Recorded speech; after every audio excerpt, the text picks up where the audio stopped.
Avant la venue du Seigneur Jésus-Christ, il y aura une période appelée la Grande Tribulation. Une période de temps. Cette période, au total, durera 3 ans et demi.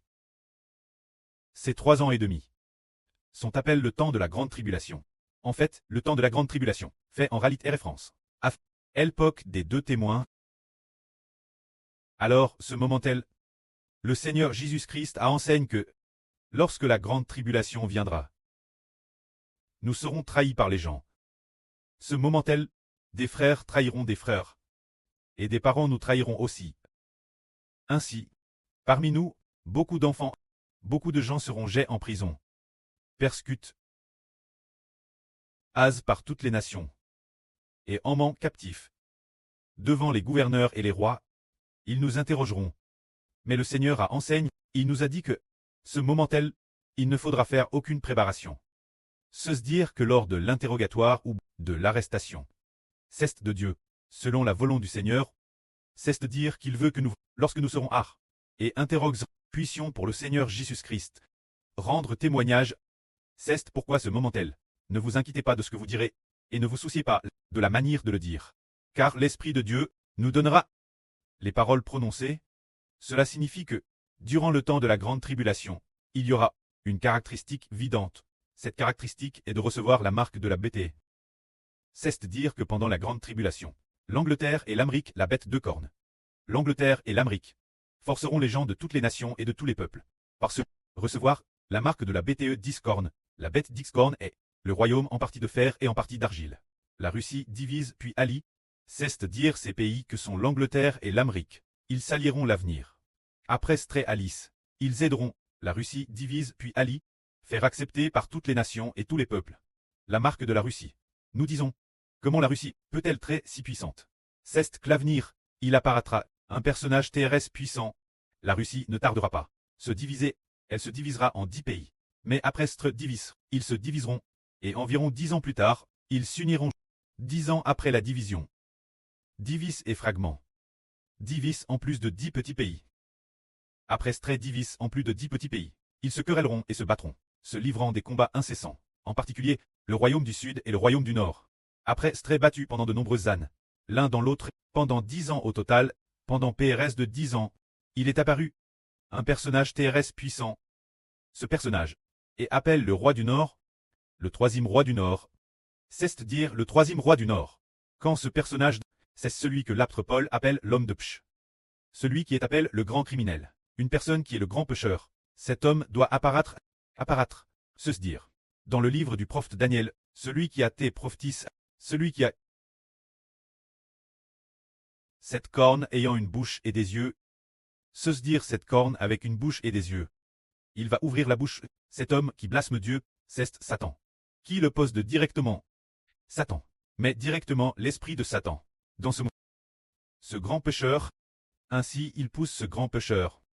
Se dire ce grand criminel, persécuter toutes les nations et tous les peuples, pour qu'ils reçoivent la marque de la bête, recevoir la marque de la bête, ce qui signifie que toutes les nations et tous les peuples doivent devenir ses sujets, devenir les sujets de la bête 10 cornes, ennemis du royaume des cieux. Et de plus, maudire ensemble notre précleste et le Seigneur, c'est-à-dire que, dans la future grande tribulation, cela se produira ainsi. Quant aux enfants de Dieu, avec le frère Ashbert leur tête, ensemble avec le frère Ashbert, des millions d'enfants vont résister aux attaques du monde de Satan.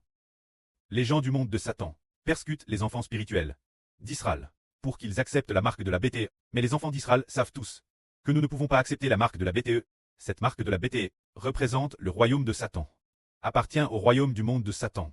C'est Satan qui pose d'un homme pour que cet homme force toutes les nations et tous les peuples à accepter la marque de la bête, accepter du monde de Satan, le drapeau du gouvernement, l'emblème national et le nom du pays. Accepter une telle marque de la bête revient alors, très équivalent, appartenir au monde de Satan. Ainsi, tous ceux qui appartiennent au monde de Satan deviennent directement ennemis de Dieu. L'avenir, ils s'opposeront directement à Dieu. Donc, accepter la marque de la bête, c'est accepter le drapeau et l'emblème du gouvernement mondial, le nom du pays, sur le front ou sur le corps. Dieu le déclarera coupable, sans pardon possible. Sans pardon possible. Si quelqu'un accepte la marque de la bête, la Bible dit qu'il sera certainement jeté dans un tang de feu et de soufre. Cependant, les enfants spirituels d'Israël, par la foi, ils croient en ce que le frère Ashbert a prophétisé concernant le royaume des cieux, a prophétisé sur le royaume de Dieu, disant que le royaume de Dieu viendra sûrement, Jova, le précleste Jova, et travers son Fils, notre Seigneur Jésus-Christ, nous sauvera. Il nous suffit de persévérer jusqu'à la fin de la grande tribulation, pour très victorieux. Ainsi, de TRS, nombreuses personnes ont cru aux enseignements du frère Ashbert, et ont cru aussi ce que le frère Ashbert a dit, que le royaume des cieux va descendre, le Seigneur Christ veut nous sauver. Alors beaucoup de gens, PRF traitus par les gouvernements du monde, PRF trop persécutent, plutôt que d'accepter la marque de la BT, et ainsi, cette grande tribulation venir. Mais le Seigneur Christ nous a enseigné, si nous persévérons juste la fin, sans adorer la beauté, madame juste la mort, et sans accepter sa marque, nous obtiendrons sûrement la vie éternelle. Il a aussi dit, cette bonne nouvelle du royaume sera prêche dans le monde entier, pour servir de témoignage toutes les nations. Et alors, le monde de Satan prendra fin, viendra alors, c'est-à-dire, concernant le Seigneur Jésus-Christ, le royaume des cieux va descendre, afin que toutes les nations et tous les peuples appartiennent au royaume des cieux, appartiennent Dieu, appartiennent au Christ, appartiennent aux frères Héber de la nouvelle alliance. Un tel évangile doit être prêché toutes les nations et tous les peuples. Les nations et les peuples diront, je veux appartenir Dieu, au Christ, dois-je appartenir Héber? Oh, ils savent que Héber est le propre fils de Dieu et du Seigneur. Nous devons nous tourner vers lui. Ainsi, un tel évangile sera prêché toutes les nations et tous les peuples. Et alors, les nations et les peuples, préférant appartenir au frère Héber, ne voudront pas appartenir au grand méchant. Ils préfèrent appartenir au fils du précleste et du Seigneur, le frère Héber, plutôt que ce monde, ayant un tel cure. Après cela, ils préfèrent Tretus, plutôt que d'accepter la marque de la BT, persévérant jusqu'à la fin, quand la grande tribulation sera accomplie. Alors ils seront sauvés. Dès que la grande tribulation sera accomplie, Dieu mettra un décret pour sauver Israël et les enfants d'Israël, pour les emmener dans le royaume céleste pour la vie éternelle. Et il détruira toutes les nations et tous les peuples. C'est pourquoi l'un des éléments les plus centraux de la grande tribulation, un élément central, une chose, c'est la question de la BTE et de sa marque. C'est-à-dire le gouvernement de la Russie, ainsi que le drapeau et le nom du pays, ce qu'ils exigent des gens d'accepter. Il y a aussi une autre chose, c'est que pendant la grande tribulation, il y a une autre chose terrestre importante, c'est que Jérusalem doit devenir Zol, car le prophète Daniel a dit prophétis, et le Seigneur Jésus-Christ a également cité l'écrit du prophète Daniel, prophétisant l'avenir pendant la grande tribulation. Jérusalem sera encerclée par de nombreuses troupes, et Jérusalem sera Zol. Mais pourquoi Zol? Le Seigneur a dit, ce sont des jours de vengeance. Ah, comment Jérusalem pourrait-elle subir la vengeance? Alors qu'elle était clairement l'ancienne capitale de Dieu, la ville sainte du précleste, et que le temple du précleste était aussi Jérusalem. Pourquoi est-ce une vengeance? C'est pour une raison, qu'il y aura vengeance sur Jérusalem. Pourquoi sont-ils punis? Le châtiment signifie qu'ils subissent le mal pour avoir fait le mal. C'est parce que ils ont tué les prophètes de Dieu et ont Madame Tub, le Fils de Dieu, refusant d'accueillir le Seigneur Jésus-Christ. C'est pourquoi Jérusalem doit subir le châtiment, être dévasté, et emmène en captivité. Alors quant au reste des gens, ceux qui restaient et n'avaient pas de capture, quand ceux qui restaient et n'avaient pas de capture, ces personnes, parce que ils n'avaient pas de capture, subsistaient encore. De très nombreuses personnes ont tué cause du châtiment, parce que leurs oncles ont tué le Seigneur Jésus. Dieu veut venger le Seigneur Jésus-Christ. Cause du Seigneur Jésus-Christ et de sa mort, Dieu va demander des comptes. Demander des comptes aux Juifs pour les PHAs des pharisiens. Après avoir demandé compte, beaucoup de gens ont pris dans la guerre, ont été détruits par la peste et la famine. Ainsi sur peut-être 10 personnes, il n'en reste peut-être qu'une. Il ne reste plus que si peu de monde. Dieu leur donne un cure repentant. Ce moment-tel, ils ont accueilli le Seigneur Jésus. Ainsi, finalement, l'Israël du Moyen-Orient, Elta d'Israël au Moyen-Orient, a été préservé. Quant au reste des gens, ils ne prieront pas, mais obtiendront la vie éternelle. Quand ceux qui sont destinés à la perdition, ils doivent bien et sœurs prier. Quant au reste des gens, Dieu leur donne un cure repentant, pour accueillir le Seigneur Jésus du salut, et obtenir le pardon de leurs PHAs, et ressusciter pour la vie éternelle. C'est-à-dire que, parmi l'une des grandes tribulations, l'une des caractéristiques, est que Jérusalem sera encerclée par de nombreuses troupes. La Bible dit que c'est le jour du châtiment, ils ont abandonné Jova. C'est pourquoi Jova va les châtier, détruisant beaucoup de gens. Le reste des gens devra se repentir et accepter le salut. Ainsi, nous disons, si les gens ne veulent pas obéir, ils seront ch'tis par Dieu. C'est ch'ti est en fait une bonne chose. Le châtiment ne pas la mort, mais seulement par Dieu. Puni est-ce vraiment, ou puni plus légèrement, pour amener le cœur de l'homme, savoir se détourner, et revenir Dieu pour obtenir miséricorde, car hier soir, frère Hbert dans un RVE. A RV qu'une erreur. Est-ce vraiment ch'ti par Dieu. Savoir la mère Cleste. Avec une corde. Attachait les mains de ce frère. Attachait les mains de ce frère. Et puis, frère Hbert a exhorté ce frère en disant, mon frère, tu dois accepter l'enseignement de la mère Cleste. Tu dois te soumettre, ne résiste pas. Tu dois te soumettre. Alors ce frère a continué dans la souffrance. Il semble que, dans la souffrance, il a beaucoup pleuré. Dans une grande douleur, il se peut que, après avoir été discipliné, il ait appris à obéir. Personne ne prospère en désobéissant Dieu. Tous ceux qui désobéissent, Dieu les châtiera, jusqu'à ce qu'ils se soumettent.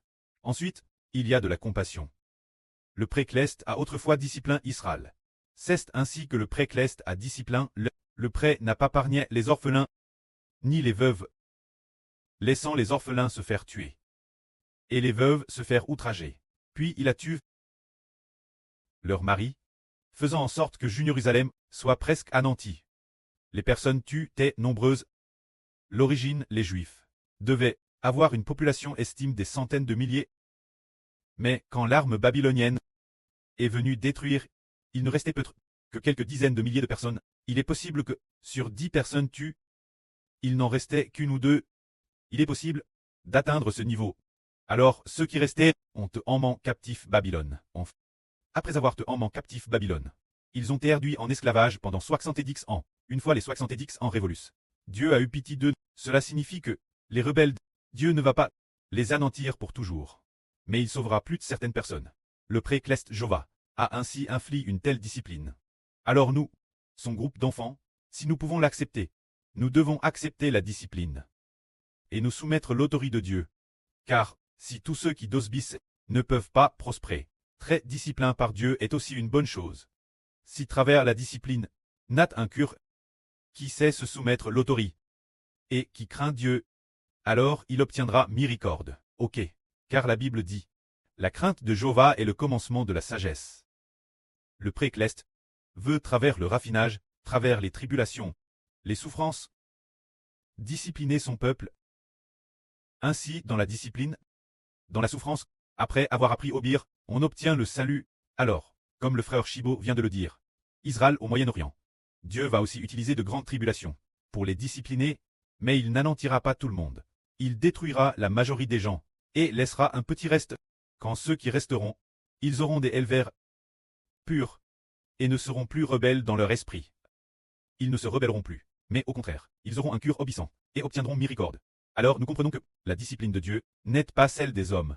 Quand le frère Chibo était jeune, par le préadoptif charnel, peut-être le préadoptif, ou peut-être le pré-biologique, l'avenir Hbert a compris que lorsqu'il corrigeait le frère Hbert, il utilisait un fouet, utilisant ce petit béton de bois, pour lui donner des fesses. Et puis, ce n'était qu'une légère douleur. Après une demi-heure, cela ne faisait plus mal. Mais la correction de Dieu, n'est-ce pas ainsi? Et madame, une correction telle qu'elle nous rend incapables, face à cette immense souffrance, parce que le pré-Cleste a aussi dit Hbert que dans la souffrance, il bitit Israël, et bitit aussi ses membres. Pour nous corriger, le pré-Cleste va utiliser de grandes tribulations, nous prouver par de grandes tribulations, afin que nous ayons un cœur d'obéissance et de crainte. Que la gloire soit auprès et au Seigneur. Amen.